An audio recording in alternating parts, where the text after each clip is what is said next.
மதி ரூமில் இருக்காங்க. அங்கேருந்து சுரேஷ் வராரு. வந்த உடனே அப்படியே பார்க்குறாரு. இவ என்ன பண்ணிகிட்ருக்கா அப்படின்னு சொல்லிட்டு. எப்போ பார்த்தாலும் ஒன்று ஃபோனை பார்க்குறா, இல்லை லேப்டாப்பை பார்க்குறா. ஒரு புருஷன் வந்திருக்கன்ற ஒரு எண்ணம் அவள் மனசில் கொஞ்சமாவது இருக்கா? ஒரு அன்பாக ஒரு பார்க்குறாளா? அவள் உண்டு, அவள் வேலை உண்டுன்னு இருக்கா. இவர் வந்தா நமக்கு என்ன, வரலனா நமக்கு என்ன அப்படின்னு சொல்லிட்டு. ஆனால் இந்த மாதிரிலாம் யாருக்கும் பொண்டாட்டி கிடைக்கவே மாட்டாங்க. ஏன் மதி இப்படி இருக்க நீ அப்படின்னு சொல்லிட்டு அப்படியே பார்க்குறாரு. இவர் என்ன இப்படி பார்த்துட்ருக்காரு அப்படி மதி பார்க்குறாங்க. இல்லை மதி, நான் தெரியாமல் தான் உங்ககிட்ட கேட்குறேன். நான் இப்போ தானே வேலையிலேருந்து வந்தேன். ஒரு புருஷன் தானே, உங்களுக்கு ஏதாவது வேணுமா, தண்ணி வேணுமா, ஏதாவது வேணுமா அப்படின்னு கேட்குறியா? அமைதியாக இருக்க அப்படின்னு சுரேஷ் கேட்குறாரு. என்னங்க நீங்கள் புதுசு புதுசாக ஏதோ ரூல்ஸ் போட்டுட்ருக்க மாதிரி இருக்குது. முன்னாடிலாம் உங்களுக்கு ஏதாவது வேணும்னா நீங்கள் போயிட்டு உங்கள் அண்ணிக்கிட்ட கேட்பீங்க, அவங்க கொடுப்பாங்க. சரி, நான் அண்ணிக்கிட்ட கேட்பேன். அப்போ நீ எதுக்கு இருக்க? நீ வீட்டில் தானே இருக்க. எல்லாமே நான் அண்ணிக்கிட்டேயே கேட்கணுமா அப்படின்னு சுரேஷ் கேட்குறாரு. என்னங்க இப்படி பேசுகிறீங்க நீங்கள்? உங்களுக்கு என்ன வேணும்னு சொல்லுங்கள், நான் போய் எடுத்துகிட்டு வரேன் அப்படின்னு மதி சொல்கிறாங்க. எனக்கு கொஞ்சம் தண்ணி வேணும் அப்படின்னு சொல்கிறாரு. போயிட்டு தண்ணி கொண்டு வந்து கொடுக்குறாங்க. என்ன எதுவாக இருந்தாலும் கேட்டால் தான் செய்வேன் இல்லை மதி அப்படின்னு கேட்குறாரு. ஆமாம் தானேங்க, உங்களுக்கு ஏதாவது வேணும்னா நீங்கள் கேட்டால் தான் எனக்கு தெரியும் அப்படின்னு மதி சொல்கிறாங்க. எல்லாத்துக்கும் ஒரு பதில் அப்படியே கரெக்டாக ரெடியாக வச்சிட்ருக்கா. இவ்வளோ மாதிரி யாராலையுமே பேச முடியாது. பேச்சு போட்டியெல்லாம் கலந்துக்கிட்டால் இவ தான் ஃபஸ்ட்டு ப்ரைஸ் வாங்குவா அப்படின்னு சொல்லிட்டு சுரேஷ் மனசுக்குள்ளேயே நினைக்கிறாரு. அப்படியே மதி பார்க்குறாங்க. பார்த்துட்டு போய் உட்காராங்க. என்ன மதி, எனக்கு தண்ணி கொடுத்துட்டா போதுமா? அந்த டம்ளர் யார் வைப்பா அப்படின்னு சுரேஷ் கேட்குறாரு. என்னங்க பேசுகிறீங்க நீங்கள்? தண்ணி நான் கொடுத்தேன், டம்ளரை கொண்டு போய் நீங்கள் அப்படியே சமையல் ரூமில் வச்சுருங்க அப்படின்னு மதி சொல்கிறாங்க. அப்படியே கொண்டு போய் வைக்கிறாரு. ஐயோ கடவுளே, இவ ஏன் தான் இப்படி இருக்காளோ தெரியல. நானும் இவகிட்ட பேசணும்னு முயற்சி பண்ணிகிட்டே இருக்கேன். ஆனால் இவ அதை கொஞ்சம் கூட புரிஞ்சுக்காம இவ இப்படி பேசிகிட்ருக்கா அப்படின்னு சுரேஷ் ரொம்ப ஒரு மாதிரி டென்ஷனாகவே இருக்காரு. அங்கேருந்து அப்படியே வராங்க மலர். வந்து மதியை பார்க்குறாங்க. என்ன மதி, என்ன தான் இங்கே நடக்குது, எனக்கு ஒன்றுமே புரியலையே அப்படின்னு சொல்கிறாங்க. ஏன் என்னாச்சு அப்படின்னு கேட்குறாங்க. இல்லை சுரேஷ் வந்து அங்கே வந்து டம்ளரை வைக்கிறான், நீ தண்ணி கொண்டு போகிற அப்படின்னு கேட்குறாங்க மலர். அதுவா, ஒன்றும் இல்லை, நீ எனக்கு பொண்டாட்டி தானே, ஏதாவது வேலை செய்கிறியா அப்படின்னு கேட்டார். தண்ணி கேட்டார், அதனால் கொடுத்தேன். அப்படி தண்ணி கொடுக்கலனா ஐயோ இவ பொண்டாட்டியே இல்லை அப்படின்னு சொல்லி கத்தி ஒரு பெரிய பிரச்சனை பண்ணிவிடுவாங்க. ஏற்கனவே ஒரு டம்ளர் கொண்டு போய் வீட்டில் வைக்கலன்னு சொல்லிட்டு எங்கள் அம்மா அப்பாவெல்லாம் வர வச்சாங்களே, அந்த மாதிரி ஆகிடும். அதனால தான் நான் தண்ணி கொடுத்தேன் அப்படின்னு மதி சொல்கிறாங்க. பரவாயில்ல மதி, இப்போ நீ சுரேஷை புரிஞ்சு நடந்துக்கிற. எனக்கும் உன்னை ரொம்ப ரொம்ப பிடிச்சிருக்கு அப்படின்னு மலர் சொல்கிறாங்க. சரி சரி, எனக்கு கொஞ்சம் வேலை இருக்குது அப்படின்னு சொல்லிட்டு அப்படியே மதி அங்கேருந்து போயிடுறாங்க. லட்சுமி வராங்க. வந்த உடனே அப்படியே சமையல் ரூமில் மலர் வேலை செஞ்சிட்ருக்காங்க. என்ன மலர், என்ன பண்ணிகிட்ருக்க அப்படின்னு கேட்குறாங்க. இல்லை அத்தை, கொஞ்சம் சமையல் வேலை தான் பார்த்துட்ருக்கேன். அப்படியா, சரி சரி. இங்கே பாரு, ரேவதி இல்லாமல் எனக்கு ரொம்ப கஷ்டமாக இருக்குது தெரியுமா? அவள் வரும்போது கொஞ்சம் சந்தோஷமாக தான் இருந்தது. அப்படியா அத்தை, நான் வேணால் ஃபோன் பண்ணி ரேவதி உடனே வர சொல்லட்டுமா? ஐயோ நீ அதெல்லாம் எதுவும் பண்ணிடாத. எனக்கு என்னவோ ரேவதி இருக்கும்போது நல்லா இருந்துச்சுன்னு சொன்னேன், அவ்வளோதான். இப்போது அங்கே போயிருக்கா, எப்படி இருக்காளோ தெரியல. பாவம், அவளுக்கு பிடிக்காம அங்கே போயிருக்கா. நாங்கள் தான் கட்டாயப்படுத்தி அனுப்பி வச்சுருக்கோம் அப்படின்னு சொல்கிறாங்க. ஆமாம் அத்தை, ரேவதிக்கு வந்து எப்போ தோணுதோ அப்போ போகட்டும், நீங்கள் விட்டுருக்கலாம்ல. நீங்கள் தான் போன்னு சொன்னீங்க, அதனால ரேவதி போயிட்டா. அங்கே என்ன கஷ்டப்படுறாளோ எப்படி இருக்காளோ தெரியல. அவளை நினச்சா எனக்கு ரொம்ப ரொம்ப கஷ்டமாக தான் இருக்குது அப்படின்னு சொல்லிட்டு ரொம்ப ஃபீல் பண்ணி பேசிகிட்டு இருக்காங்க. விடுங்க அத்தை, நீங்கள் அதெல்லாம் பற்றி கவலைப்படாதீங்க, ஒன்றும் ஆகாது, நல்லா இருப்பாவ, சரிங்களா அப்படின்னு மலர் சொல்கிறாங்க. சரி மலர், நீ இருக்கிற வேலையெல்லாம் பாரு, சரியா? உனக்கு ஏதாவது உதவிக்கு ஆள் வேணும்னா நீ மதியை கூப்பிட்டு வேலை வாங்கிக்கோ, நீ தனியாக எல்லாமே பண்ணிகிட்டு இருக்காத அப்படின்னு அவங்க மாமியார் சொல்கிறாங்க. இல்லை இல்லை, மதி எப்பவுமே வந்தால் ஏதாவது வேலை செய்வா. இப்போ ஏதோ வேலை இருக்குன்னு உள்ளே போயிருக்கா, வருவா அவ அத்தை, நான் பார்த்துக்கிறேன், நீங்கள் போங்க அப்படின்னு மலர் சொல்கிறாங்க. பரவாயில்ல, 2 பேரும் சேர்ந்து ஏதோ வேலை செய்கிறாளுங்க, அது வரைக்கும் சந்தோஷம்.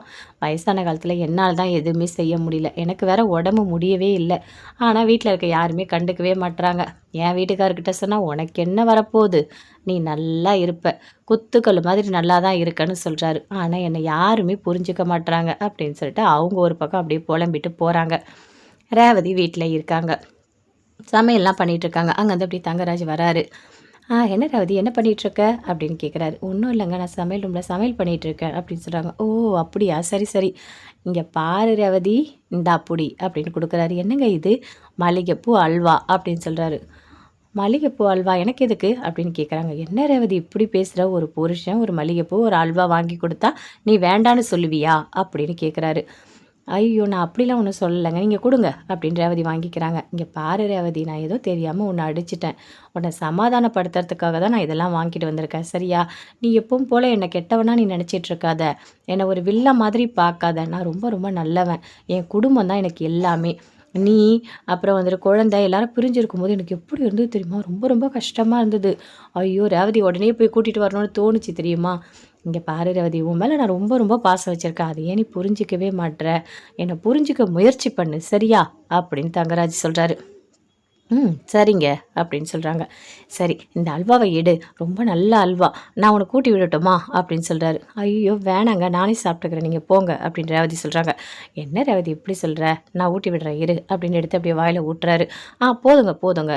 நல்லா இருக்கு. சரி ரேவதி. சரி நான் போயிட்டு வரேன். அம்மாக்கும் குடுத்துரு. சரியா? அப்படின்னு தங்கராஜ் அங்கேருந்து அப்படியே போறாரு. ஐயோ! கடவுளே! இந்த மனுஷனுக்கு கொஞ்சம் கூட அறிவே கிடையாது. நல்லவராம் இவரு, நல்லவரு. இவருக்கு இவரே சர்டிஃபிகேட் குடுத்துப்பாரு. கொஞ்சம் கூட நல்ல மனசே கிடையாது. மட்டமான புத்தி. எப்படிலாம் பேசுறாரு பாரு. இவரு கூட இத்தனை வருஷம் வாழறேன். இவரோட குணம் எனக்கு புரியாதா? நல்ல குணம் சுத்தமா கிடையாது.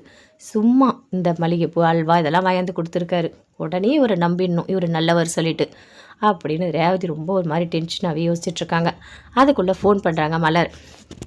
சொல்லுங்க அண்ணி என்ன அப்படின்னு கேட்குறாங்க. இல்லை நீ போனல்ல ரேவதி இப்போ எப்படி இருக்க அப்படின்னு கேட்குறாங்க. பரவாயில்ல அண்ணி நல்லா தான் இருக்கேன், ஒன்றும் இல்லை, நல்லா தான் என்னை பார்த்துக்கிறாங்க அப்படின்னு சொல்கிறாங்க.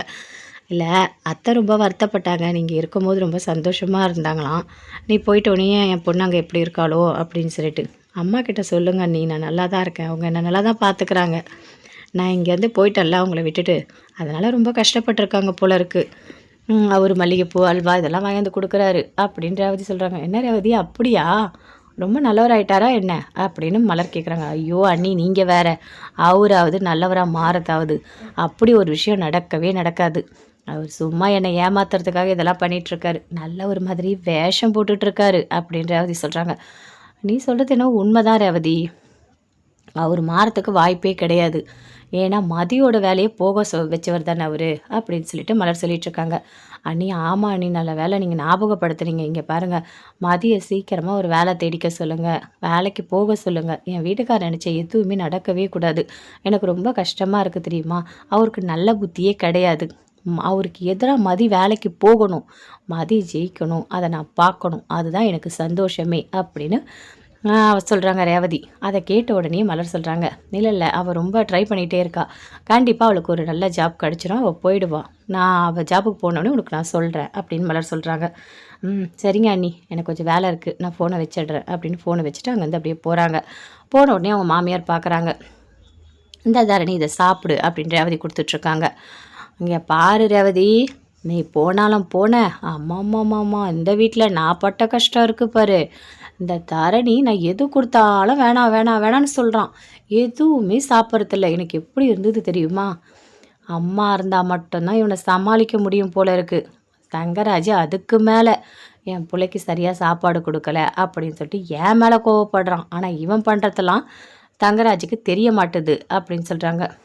ஆமாம் பாட்டி, நீங்கள் என்ன கொடுத்தீங்க எல்லாமே எனக்கு பிடிக்காததாக கொடுத்தீங்க, அதனால தான் நான் வேண்டான்னு சொல்லிட்டேன். எங்கள் அம்மா பாருங்கள், எனக்கு என்ன பிடிக்கும்னு தெரிஞ்சு பார்த்து பார்த்து சமையல் பண்ணி தராங்க, அதனால எங்கள் அம்மாவை தான் எனக்கு ரொம்ப பிடிக்கும் அப்படின்னு சொல்கிறான். டேய் இதெல்லாம் ரொம்ப ஓவர்டா அப்படின்னு சொல்கிறாங்க அவங்க பாட்டி. தரணி அப்படிலாம் சொல்லக்கூடாது, ஏதோ ஒரு சூழ்நிலையில் பாட்டி அவங்களுக்கு முடிஞ்சதை செஞ்சு கொடுக்குறாங்க, அதை நீ சாப்பிடணும் சரியா அப்படின்னு சொல்கிறாங்க. அம்மா நீ வேறம்மா, பாட்டி செஞ்சாலும் செஞ்சாங்க, அதை வாயிலே வைக்க முடியலம்மா, நல்லாவே இல்லைம்மா, நல்லாவே இல்லாத எப்படிம்மா சாப்பிட முடியும் அப்படின்னு கேட்குறான். சரி விடுடா விடுடா, டேய் என்னடா என்னை நீ கிண்டல் பண்ணிகிட்ருக்கியா அப்படின்னு கேட்குறாங்க. சரி விடுங்க, அவன் தான் சின்ன பையன் ஏதோ பேசிகிட்ருக்கான், பார்த்துக்கலாம். சரிம்மா, அம்மா உனக்கு என்ன கோவம் வந்தாலும் நீ வீட்டெல்லாம் விட்டுட்டு போயிடாத, என்னாலாம் இவங்க கூட மல்லு கட்ட முடியாது, எனக்கு வயசாகுதுமா, நான் என்ன சின்ன பொண்ணா எல்லாமே செய்யறது, அவன் தோசை சுட்டு வச்சா நீ காஞ்ச தோசை சுட்டு தர அப்படின்னு கேட்குறான். ஐயோ கடவுளே, நான் பட்ட கஷ்டம் எனக்கு தான் தெரியும் அப்படின்னு சொல்லிட்டு அவங்க அப்படியே புலம்பிகிட்ருக்காங்க. சரிங்க அத்தை, நான் தான் வந்துட்டேன்ல, பார்த்துக்கிறேன் அத்தை, இனிமேல் எந்த கவலையும் பட தேவையில்ல அப்படின்னு சொல்கிறாங்க. சரிம்மா, உங்கள் அம்மாவுக்கு அப்பாவுக்கும் ஃபோன் பண்ணியா, நீங்கள் வந்துட்டா நல்லா இருக்கன்னு சொன்னியா? நான் சொல்லிட்டேன் அண்ணிக்கிட்ட, அண்ணி சொல்லிவிடுவாங்க அப்படின்னு ரேவதி சொல்கிறாங்க. இங்கே பாரும்மா, தங்கராஜ் சொன்னா அதெல்லாம் நீ கேட்காத. உங்கள் அம்மா கிட்ட, உங்கள் அப்பா கிட்ட, உங்கள் அண்ணன் கிட்ட, உங்கள் அண்ணி கிட்ட எல்லார்கிட்டயும் நல்லா பேசுமா. அதெல்லாம் ஒன்றும் கிடையாது சரியா? உன் மனசுக்கு பிடிச்ச மாதிரி இங்கே இரு. எவ்வளோ வசதி பாரு இந்த வீட்டில், எல்லாம் இருக்குது. உனக்கு சந்தோஷம் இருக்காதா என்ன? நான் கூட உன்னை என்ன பண்ண போகிறேன், நீ நிம்மதியாக இருமா சரியா அப்படின்னு உங்கள் மாமியார் சொல்கிறாங்க. அப்படியே கோவமா வருது ரேவதிக்கு. ஆமாம், எப்படி நல்லவங்க மாதிரி நடிக்கிறாங்க பாரு. அப்பா பாப்பா பாப்பா, இவங்கள மாதிரி நடிக்கிறதுக்கு அப்படியே பெரிய நான் ஒரு நடிகராக தான் இருக்கணும் அப்படின்னு சொல்லிட்டு அப்படியே ரேவதி யோசிக்கிறாங்க. வீட்டில் மலர் இருக்காங்க. அங்கேருந்து பாக்கியராஜ் வராரு. வந்த உடனே சாப்பிட்றாரு. சாப்பிட்டு ரூமுக்கு போகிறாரு. போன உடனே அப்படியே அமைதியாக இருக்கார். என்னங்க வந்தீங்க, சாப்பிட்டீங்க, அத்தை மாமா கிட்ட கூட ஒரு வார்த்தை கூட பேசவே இல்லை, உங்களுக்கு ஏதாவது கோவமா அப்படின்னு மலர் கேட்குறாங்க. இருக்காதா மலர், எனக்கு கோவம் இருக்காதா, எனக்கு ரொம்ப கோவமாக தான் இருக்குது. நான் சொல்ல சொல்ல கேட்காம ரேவதியை வீட்டுக்கு அனுப்பி வச்சுருக்காங்க, அது தப்பு தானே. ரேவதி இங்கேயே இருந்தால் நல்லா இருந்திருக்கும்ல, எதுக்காக இவங்க இப்படி பண்ணிகிட்ருக்காங்க. அந்த ஆள் கூட அனுப்புனா ரேவதி அந்த ஆள் நல்லா பார்த்துக்கவே மாட்டான், அவனுக்கு நல்ல புத்தியே கிடையாது தெரியுமா, அவன் எப்போ பார்த்தாலும் ரேவதியை அடிச்சிட்டே இருக்கான் அப்படின்னு பாக்கியராஜ் சொல்கிறாரு. உங்களோட பாசம் எனக்கு புரியுதுங்க, அதுக்காக ரேவதியை நம்ம இங்கேயே வச்சுக்க முடியாதுல்ல, 2 குழந்தை இருக்காங்க, அந்த குழந்தைங்கள நம்ம பார்க்க வேணாமா அப்படின்னு மலர் சொல்கிறாங்க. 2 குழந்தைய நம்ம இங்கேயே கூட்டிகிட்டு வந்து வச்சுக்கலாம் மலர், எனக்கு ரொம்ப கஷ்டமாக இருக்குது. ரேவதி அங்கே எப்படி இருக்காளோ, எப்போ அந்த ஆள் அடிப்பானோ அப்படின்னு சொல்லிட்டு எனக்கு அதே யோசனையாகவே ஓடிக்கிட்டுருக்கு அப்படின்னு பாக்கியராஜ் சொல்கிறாரு. என்னங்க, புருஷன் பொண்டாட்டி சண்டைக்குள்ளே யாரும் போகவே கூடாது, அது உங்களுக்கு தெரியுமா தெரியாதா அப்படின்னு மலர் கேட்குறாங்க. தெரியும் மலர், இருந்தாலும் என்னோட தங்கச்சி இல்லை, அவள் கண்ணத்தை பார்த்தல எப்படி அப்படியே பிங்க் கலரில் இருந்தது, அது இப்போ கூட என் கண்ணுலேயே இருக்குது தெரியுமா, அந்த மாதிரிலாம் அடிக்கவே கூடாது அப்படின்னு பாக்கியராஜ் சொல்கிறாரு. புரியுதுங்க, புருஷன் பொண்டாட்டி சண்டை போட்டால் ஒன்றா கூடிப்பாங்க, அது ஒன்றும் பெரிய விஷயம் கிடையாது, சரி விடுங்க. ஆனால் இனிமே அவர் மேலே கை வச்சா கண்டிப்பாக ரேவதி வீட்டுக்கு வந்து நம்ம திருப்பி அனுப்பவே கூடாது, நாமளே வச்சுக்கலாம் அப்படின்னு சொல்கிறாங்க. சரி அப்படின்னு சொல்லிட்டு பாக்கியராஜ் சொல்கிறாரு. சரி நீங்கள் போய் படுங்க போங்க, எதுவாக இருந்தாலும் நாளைக்கு பேசிக்கலாம் அப்படின்னு சொல்கிறாங்க.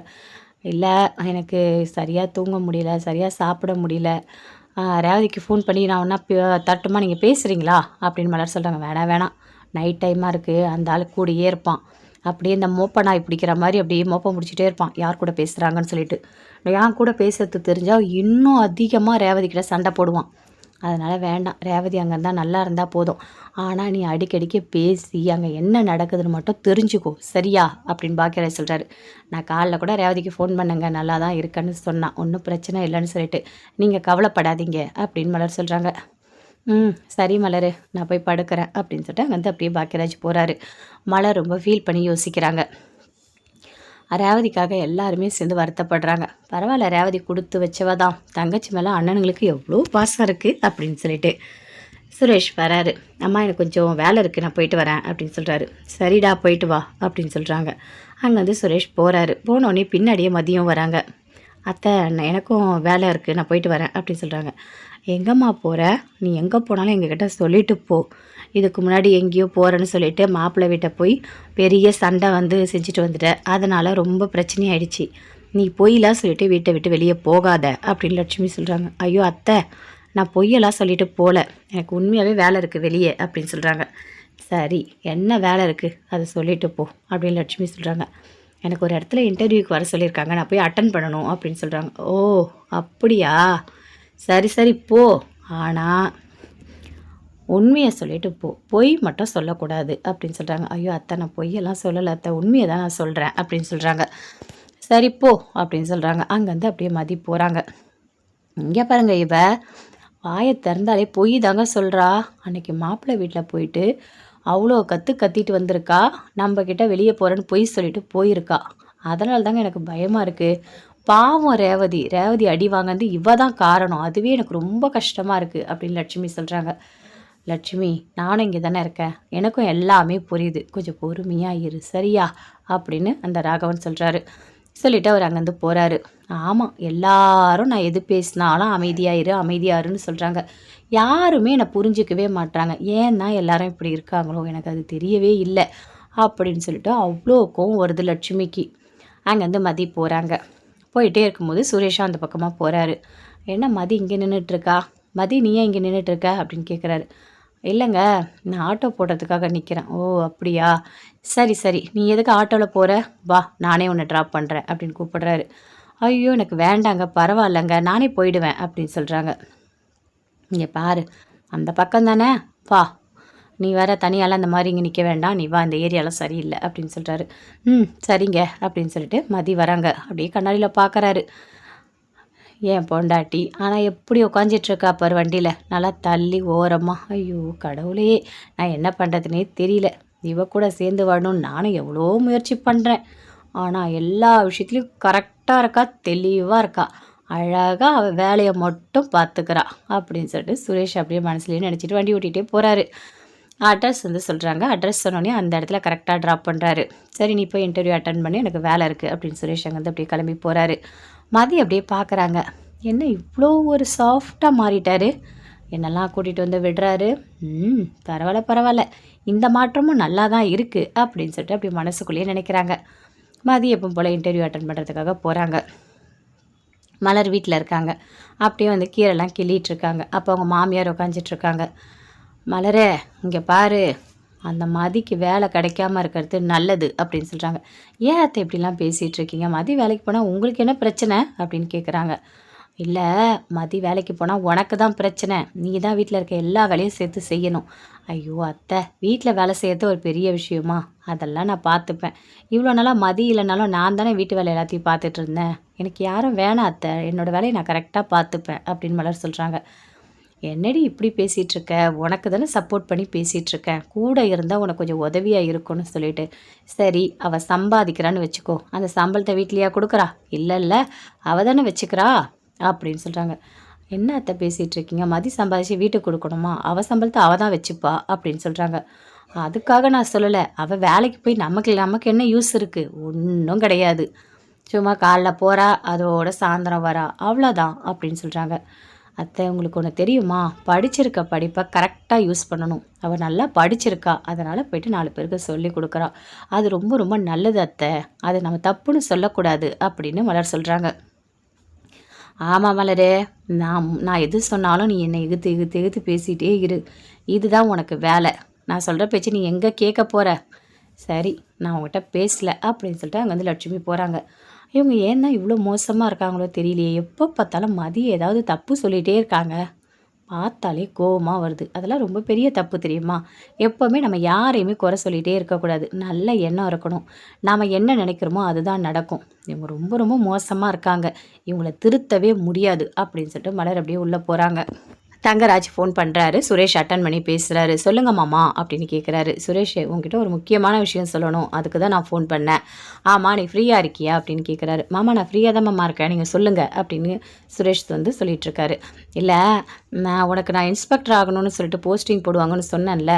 ஆமாம் மாமா, அது நான் சொல்லிட்டேன், இன்னும் ஒரு 2-3 டேஸில் வந்துடும், உனக்கு போஸ்டிங் கிடச்சிரும் அப்படின்னு சொல்கிறாரு. அப்படியா மாமா, உண்மையாவா அப்படின்னு சுரேஷ் ரொம்ப ஒரு மாதிரி ஆர்வமாக கேட்குறாரு.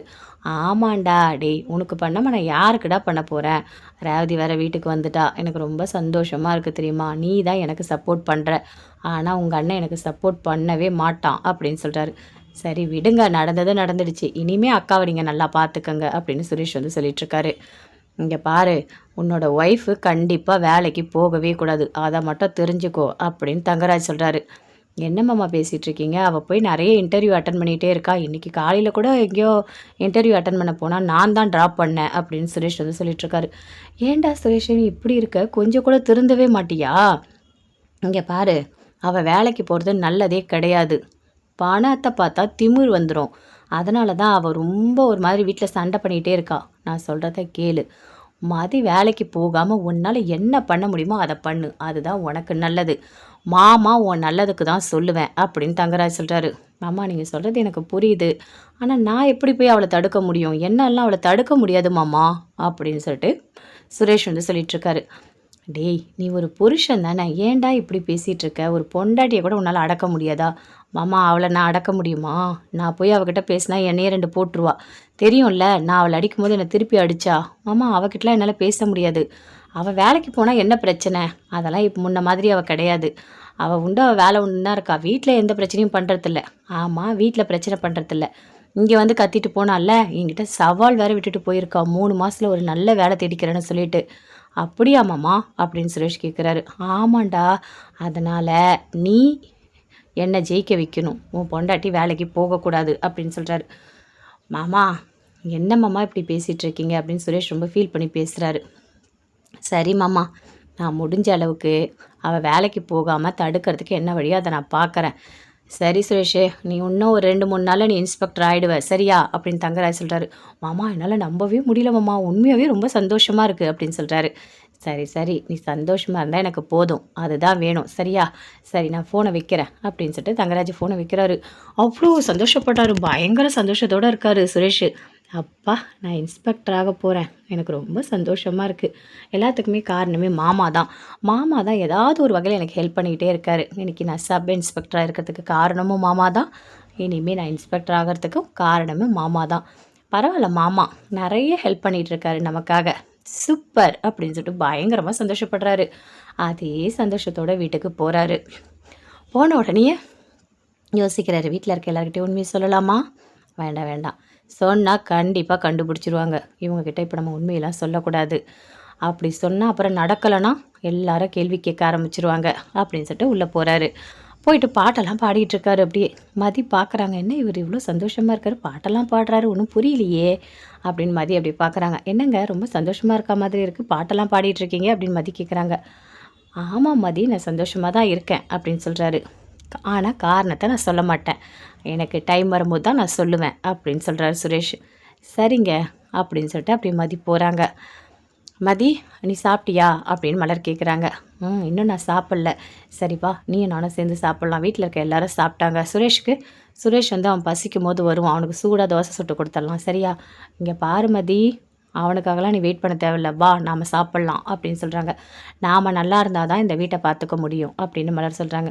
நீங்கள் சொல்கிறது என்னவோ உண்மை தான், இந்த வீட்டில் பொம்பளைங்க தான் நல்லா இருக்கணும், ரொம்ப ரொம்ப முக்கியம், மற்றவங்க எல்லாருமே வாயிலே வடை சுடுவாங்க அப்படின்னு மதி சொல்கிறாங்க. என்ன மதி, நீயும் நல்லா பேச கற்றுக்கிட்ட மதி அப்படின்னு சொல்லிட்டு அப்படி சிரிக்கிறாங்க. சரிங்க நம்ம சாப்பிட்லாம் அப்படின்னு சாப்பிட்றாங்க. இங்கே பாருங்கள், நான் சாப்பிடும்போது நீங்கள் தோசை சுட்டு கொடுங்க, நீங்கள் சாப்பிடும்போது உங்களுக்கு நான் சுட்டு தரேன் அப்படின்னு சொல்கிறாங்க. 2 பேருமே மாற்றி மாற்றி நல்லா சாப்பிட்டுட்ருக்காங்க. லட்சுமி அப்படியே வராங்க, வந்து அப்படியே பார்க்குறாங்க, வயிறு எரியுது. என்ன இவளுங்க இவ்வளோ ஒத்துமையாக இருக்காளுங்க, ஐயோ கடவுளே, மதி எப்படியாவது மலரோட மனசை மாற்றி இவ்வளோ மாதிரி ஆக்கிட்டா அவ்வளோதான் அப்படின்னு சொல்லிட்டு யோசிக்கிறாங்க. மதி சாப்பிட்டோன்னே சரிங்க குட் நைட், நான் போயிட்டு வரேன் அப்படின்னு சொல்லிட்டு அங்கே வந்து அப்படியே மதி போகிறாங்க. அவங்க மாமியார் உள்ளே போகிறாங்க. இங்கே பாரு மலரே, நான் தான் உங்ககிட்ட சொன்னேன்ல, மதிக்கிட்ட ரொம்ப வச்சுக்காத அப்படின்னு சொல்லிட்டு. அத்தை ஒன்றும் இல்லை அத்தை, 2 பேரும் சேர்ந்து சாப்பிட்டோம் அவ்வளோதான், நான் ஒன்றும் பண்ணலையே அப்படின்னு சொல்கிறாங்க. இங்கே பாரு, அவள் ஒன்றும் நல்லவெல்லாம் கிடையாது, அதை நீ புரிஞ்சுக்கோ சரியா, அவகிட்ட லிமிட்டாக வச்சுக்கோ, ரொம்ப பேசாத அப்படின்னு சொல்கிறாங்க. சரிங்க அத்தை அப்படின்னு மலர் அப்படியே போகிறாங்க. லட்சுமியும் அங்கேருந்து போகிறாங்க. இவங்க ஏன் இப்படி இருக்காங்களோ தெரியல அப்படின்னு மலர் அப்படியே யோசிக்கிறாங்க. ரேவதி வராங்க. அந்த உடனே அத்தை எனக்கு வெளியே கொஞ்சம் காய் வாங்கணும், எதுவுமே வீட்டில் இல்லை, நான் போய் வாங்கிட்டு வரேன் அப்படின்னு சொல்கிறாங்க. அங்கே போய் பார்த்தா அப்படியே மதி மலர் 2 பேருமே சேர்ந்து வாக்கிங் போயிட்டுருக்காங்க. பார்த்தீங்களா எப்படி வந்தேன்னு பாருங்கள் வாக்கிங், இனிமேல் நான் பயப்படவே மாட்டேன், வாக்கிங் போகிறேன்னு வீட்டில் சொல்லிகிட்டே வரப்போகிறேன் அப்படின்னு ரேவதி சொல்கிறாங்க. என்ன ரேவதி இவ்வளோ ஒரு பயங்கரமாக ஆயிட்ட அப்படின்னு சொல்கிறாங்க. ஆமாம் அண்ணி, இனிமேல் அப்படி தான் இருக்கணும், நமக்கு வேண்டியதை நாம் கேட்டு தான் வாங்கணும், யாரும் கொடுக்க மாட்டாங்க. அந்த வீட்டுக்கு பயந்து பயந்து நான் வாழ்ந்த காலம்லாம் போதும், இனிமேல் நான் அப்படி வாழ போகிறதே கிடையாது. எனக்கு எது பிடிச்சிருக்கோ அதெல்லாம் நான் செய்ய தான் போகிறேன். டெய்லி நான் வாக்கிங் வருவேன், நீங்கள் வந்துட்டு அம்மா கிட்ட சொல்லிவிட்டு வாங்க, நாங்கள் 3 பேரும் ஒரு 1/2 hour சந்தோஷமாக இருக்கணும். வீட்டுக்குள்ளேயே அடைஞ்சு எனக்கு ஒரு மாதிரி இருக்குது தெரியுமா. அன்றைக்கி நான் வாக்கிங் வந்தானே எனக்கு அவ்வளோ சந்தோஷமாக இருந்தது, நான் எதுக்காக என்னோடய சந்தோஷத்தை மிஸ் பண்ணணும், நான் வருவேன் அப்படின்னு ரேவதி சொல்கிறாங்க. கை கொடுங்க, சூப்பர், நீங்கள் இப்போ எடுக்கிற முடிவு எல்லாம் தெளிவாக இருக்குது அப்படின்னு மதி கை கொடுக்குறாங்க. அப்படியே பார்க்குறாங்க மலரும். சூப்பர் ரேவதி, சரி வாங்க நம்ம 3 பேர் நடந்து போகலாம் அப்படின்னு வராங்க. ஆமாம் பரவாயில்லையா, இப்போ ஒன்றும் இல்லைல்ல வீட்டில், அதெல்லாம் ஒன்றும் இல்லை, அவர் அதெல்லாம் ஒன்றும் பேசுறது இல்லை அப்படின்னு சொல்கிறாங்க. அண்ணி இங்கே பாருங்கள், நீங்கள் என்ன சமையல், எப்போ பார்த்தாலும் சமையலை பற்றியே பேசிகிட்டு இருப்பீங்களா, ஏங்க நீங்கள் இப்படி இருக்கீங்க. இங்கே பாருங்கள், நீங்கள் 2 பேர் சேர்ந்த சமையலை பற்றி தான் பேசணும்னு ஒன்றும் கிடையாது சரியா, வாங்க போகலாம் அப்படின்னு சொல்லிட்டு அப்படியே ஜாலியாக பேசிக்கிட்டு அப்படியே வாக்கிங் போகிறாங்க. ஓகே நான் டைம் ஆகிடுச்சி கிளம்புறேன் அப்படின்னு ரேவதியும் கிளம்புறாங்க. மலரும் மதி 2 பேருமே சேர்ந்து வீட்டுக்கு வராங்க. ரொம்ப அப்படியே விறுவிறுத்து வராங்க. அப்படியே லட்சுமி பார்க்குறாங்க. என்னம்மா இன்றைக்கும் வாக்கிங் போயிட்டியா அப்படின்னு லட்சுமி கேட்குறாங்க. ஆமாம் அத்தை, டெய்லியே நான் போயிடுவேன் அப்படின்னு மலர் சொல்கிறாங்க. மலரே, நீ நல்லா இருந்தா தான் என்ன பார்த்துக்க முடியும். நீ டெய்லி வாக்கிங் போ சரியா? அப்போ தான் நல்லது அப்படின்னு சொல்கிறாங்க. அப்படியா அத்தை? சரி அத்தை அப்படின்னு மலர் உள்ளே வராங்க. மலர் மதி 2 பேருமே சேர்ந்து பயங்கரமாக சிரிக்கிறாங்க. என்னங்க இது இப்படி மாறிட்டாங்க உங்கள் அத்தை? முன்னாடி உங்களை பார்த்தாலே திட்டுவாங்க. இப்போ நீங்கள் வாக்கிங் போனால் நல்லதுன்னு சொல்கிறாங்க. ஆமாம், அன்றைக்கி நான் சொன்னேன்ல, என்னோட உடம்பு ஹெல்த்தியாக இருந்தால் தான் உங்களுக்கெல்லாம் சமையல் பண்ணி போடுவேன்னு சொல்லிட்டு. அதனால் அப்படி பேசிகிட்டு இருக்காங்க. பரவாயில்லங்க, உங்கள் மாமியாரையே உங்கள் பக்கம் இழுத்துருக்கீங்க, நல்லா மாற்றிருக்கீங்க அப்படின்னு மதி சொல்கிறாங்க. எல்லா தைரியமும் உன்கிட்ட இருந்து தான் மதி எனக்கு வந்திருக்கு. நான் இனிமேல் இப்படி தான் பண்ணுவேன்.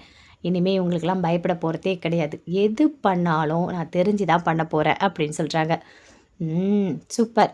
சரி, எனக்கு டைம் ஆகுது, நான் கிளம்புறேன் அப்படின்னு மதி அங்கேருந்து அப்படியே போகிறாங்க. மலர் எல்லா வேலையும் செஞ்சிட்ருக்காங்க. அவங்க மாமியார் வராங்க. வந்த உடனே சொல்கிறாங்க, இங்கே பாரு மலரு, நீ நல்லா இருந்தால் தான் எங்களை பார்த்துக்க முடியும். நீ டெய்லி வாக்கிங் போ, ஒன்றும் தப்பு இல்லை சரியா அப்படின்னு சொல்கிறாங்க. ஏன்னா அதை திடீர்னு இப்படி மாறிட்டீங்க, நீங்கள் இப்படிலாம் பேசவே மாட்டிங்களே அப்படின்னு மலர் சொல்கிறாங்க. அதுக்காக சொல்லலை மலரே, எனக்கே முடியல, ஒரு மாதிரி இருக்குது. என்னால் இந்த காலத்தில் வாக்கிங்லாம் கூட போக முடியல. ஆனால் நீயாவது போகணும்ல, அதனால தான். சரியா?